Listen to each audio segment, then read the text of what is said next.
Hello friends, welcome back to my channel. और आज मैं एक बहुत ही इम्पॉर्टेंट टॉपिक लेके आई हूँ बच्चों के लिए, जो कि विंटर्स में बहुत नेसेसरी होता है। बच्चे मौसम चेंज होने पे जब सर्दियाँ ज़्यादा हो जाती हैं तो बीमार पड़ने लगते हैं। तो उसी से रिलेटेड हम बात करेंगे कि बेसिकली इम्यूनिटी बूस्ट करने के लिए बच्चों को क्या क्या देना चाहिए या क्या क्या हम कर सकते हैं। तो जब बात आती है, क्योंकि अभी जैसे जैसे सर्दियाँ बढ़ रही हैं और मौसम भी चेंज हो रहा है, उसके अकॉर्डिंग वायरस और इन्फेक्शन भी एक्टिव से हो जाते हैं। और आजकल क्योंकि कोरोना चल रहा है तो नया वेरिएंट आ ही चुका है, आपको पता है, ओमिक्रॉन। तो उसके लिए भी हमें इन्फेक्शन से कैसे दूर रहना चाहिए और हम बच्चों को क्या इम्यूनिटी बूस्टर दे सकते हैं, तो उसके बारे में हम बात करेंगे। जब बात करते हैं छोटे बच्चों की, तो फर्स्ट ऑफ ऑल हमें बच्चों को जब भी हम बाहर ले जाते हैं या फिर घर में कोई और आता है या हम बाहर से आते हैं, तो हमें हाइजीन का मेन ध्यान रखना चाहिए। हमें हमेशा बाहर से आने के बाद हैंड वॉश करनी चाहिए। बच्चों के हैंड वॉश भी बार बार कराने चाहिए, क्योंकि बच्चों को आदत होती है इधर उधर की चीज़ें छूते रहते हैं। तो हमें बच्चों के भी हैंड वॉश बार बार कराने चाहिए। और अगर कोई बाहर से आ रहा है तो उनको अवॉइड करना चाहिए कि बच्चे को डायरेक्टली आकर ना छुएं और उनसे दूर रहें। अगर आपको ऐसा लग रहा है कि कोई बीमार है या आपके घर में भी कोई बीमार है, किसी को सर्दी होने के कारण जुकाम हो गया या कफ कोल्ड कुछ जैसी परेशानी है, तो आप उनसे दूरी बना के रखें, बच्चे को उससे दूर रखें हमेशा। और बाहर जाने से पहले और हमेशा मास्क पहन कर जाएं, और आने के बाद हमेशा अपने हैंड वॉश करें। फिर आता है, क्योंकि छोटा बेबीज़ है तो हम ट्राई करें कि बच्चे को स्तनपान कराएं, मतलब माँ का दूध पिलाएं, ब्रेस्ट मिल्क, क्योंकि एक सेल्फ इम्यूनिटी बूस्टर होता है जो सबसे ज़्यादा इम्यूनिटी प्रोवाइड करता है बच्चों को। उसमें बहुत सारी ऐसी एंटीबॉडीज़ होती हैं जो इन्फेक्शन से प्रोटेक्ट करती हैं बेबीज़ को।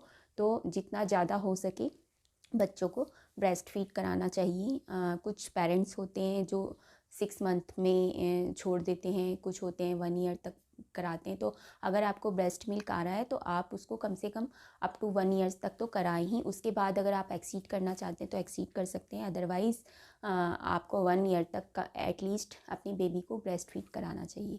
अगर आपको ब्रेस्ट फीड नहीं आ रहा है, ब्रेस्ट मिल्क इंक्रीज़ नहीं हो रहा है, तो बहुत सारी रेमेडीज़ मैंने अपनी पहले वीडियो में बताई हैं, वो आप कर सकते हैं ब्रेस्ट मिल्क प्रोड्यूस या इंक्रीज़ करने के लिए।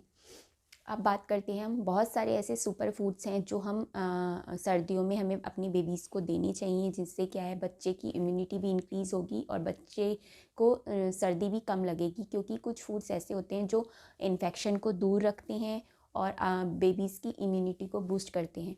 बेसिकली वो बेबीज़ के लिए भी अच्छे होते हैं और बड़ों के लिए भी अच्छे होते हैं। तो हम अब बात करते हैं क्या क्या सुपर फूड्स हम दे सकते हैं बेबीज़ को सर्दी दूर करने के लिए। फर्स्ट ऑफ ऑल आता है फ्रूट्स। फ्रूट्स में जो भी विटामिन सी रिच फ्रूट्स होते हैं वो हमें अपने बच्चे को देनी चाहिए, जिसमें हो गया आपका जितने भी खट्टे फल हैं, जैसे संतरा हो गया, किन्नू हो गया, कीवी, पाइनएप्पल और आंवला। ये सारे फ्रूट्स हमें सर्दियों के मौसम में देने चाहिए, क्योंकि विटामिन सी इन्फेक्शन को दूर रखता है और बहुत ही अच्छा विटामिन होता है सर्दियों के मौसम के लिए, कफ़ और कोल्ड को दूर रखता है। तो आप सर्दियों में एटलीस्ट एक फ्रूट दिन में अपनी बेबी को ज़रूर दीजिए, जिससे क्या है, उसकी इम्यूनिटी इंक्रीज़ हो। फिर होता है वेजिटेबल्स। ग्रीन वेजिटेबल्स, वैसे तो ज़्यादातर सारी सब्जियां सर्दियों में ज़्यादा होती हैं, पर ग्रीन वेजिटेबल्स बहुत ज़्यादा आती हैं मार्केट में सर्दियों के टाइम में, जिसमें हो गया पालक, मेथी, मूली और बथुआ। बहुत सारी ऐसी वेजिटेबल्स हैं जो ग्रीन हम सर्दियों के टाइम पे यूज़ कर सकते हैं। और ये क्योंकि आयरन रिच होती हैं, विटामिन रिच होती हैं, तो ये हमें ज़रूर देनी चाहिए। आप किसी भी बच्चा अगर सूप पीता है तो आप सूप के रूप में बना के दे दें, वेजिटेबल्स खाता है तो वेजिटेबल्स के अकॉर्डिंग दे दें, प्यूरी बना सकते हैं, वो आप ज़रूर दें। गाजर हमें ज़रूर यूज़ करनी चाहिए। गाजर में विटामिन ए होता है, ये भी इन्फेक्शन को दूर करती है और आँखों के लिए भी बहुत अच्छा होता है विटामिन ए। तो गाजर हमें, आइदर आप सैलेड की तरह खा रहे हैं, गाजर का हलवा बना लें या फिर गाजर को मिक्स करके वेजिटेबल सूप बना दें, तो ये हम कर सकते हैं। फिर बात करते हैं हम ड्राई फ्रूट्स की। ड्राई फ्रूट्स, नट्स बहुत ही अच्छे होते हैं सर्दियों में। अगर बच्चा आपका खाना खाना शुरू कर दिया है, बच्चे ने आपके अप टू मतलब 6 मंथ के बाद, अब बच्चे को पाउडर आप नट्स लीजिए और उनका पाउडर फॉर्म कर लीजिए और बच्चे को खिलाइए। आप 1 चम्मच पाउडर दूध में घोल के दे सकते हैं, या फिर आपका बेबी अगर नॉर्मल भी नट्स खा लेता है तो आप उसको ऐसे भी दे सकते हैं, क्योंकि ये बहुत अच्छा सुपर फूड है सर्दियों के लिए। तो बेबीज़ को आपको नट्स भी ज़रूर खिलानी चाहिए। इससे बच्चे को क्या है, गर्मी भी मिलती है और उसकी इम्यूनिटी भी बूस्ट होती है, इन्फेक्शन से दूर रहता है। मखाने हो सकते हैं उसमें, अखरोट हो सकते हैं, खजूर हो सकता है, बादाम ज़रूर देने चाहिए 1-2। तो आप नट्स का भी ज़रूर प्रयोग करें अपने बच्चे की डाइट में सर्दियों के टाइम पे। अब बात आती है, सर्दियों में एक आता है शकरकंद, मतलब स्वीट पोटैटो। स्वीट पोटैटो को आपको ज़रूर यूज करना चाहिए।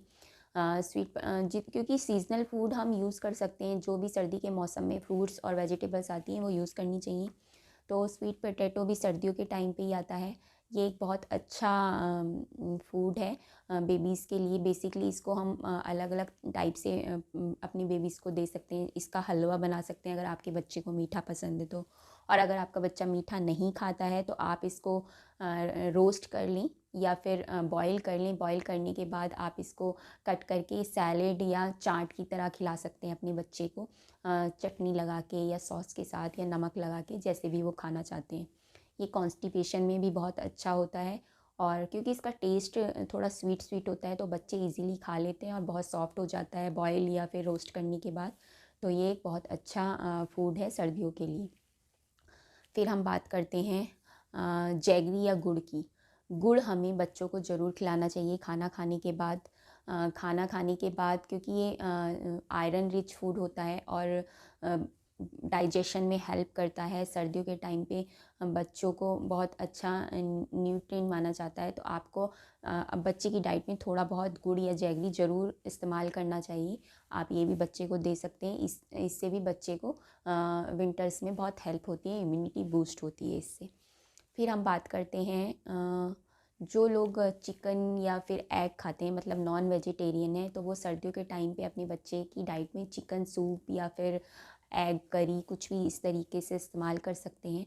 वो भी सर्दियों में बच्चों की इम्यूनिटी बूस्ट करता है और प्रोटीन रिच होता है, क्योंकि तो ये बहुत अच्छा न्यूट्रिएंट है विंटर्स। अगर हम मिल्क यूज़ कर रहे हैं, बच्चा हमारा मिल्क डाइट लेता है, आप मिल्क पिलाते हैं उसको, तो जब इसको तो आप बच्चे को हल्दी वाला दूध भी दे सकते हैं। सर्दियों के टाइम पे क्या होता है, अगर आपको लग रहा है ऐसा थोड़ा बहुत कि हमारा बच्चा बीमार हो रहा है या उसको थोड़ी बहुत ही रनिंग नोज़ हो रही है, तो हम एक रेमेडी भी कर सकते हैं, मस्टर्ड ऑयल की मसाज। ये मैंने और भी वीडियोज़ में मैंने इसका जिक्र किया है सर्दियों वाले सीरीज़ में।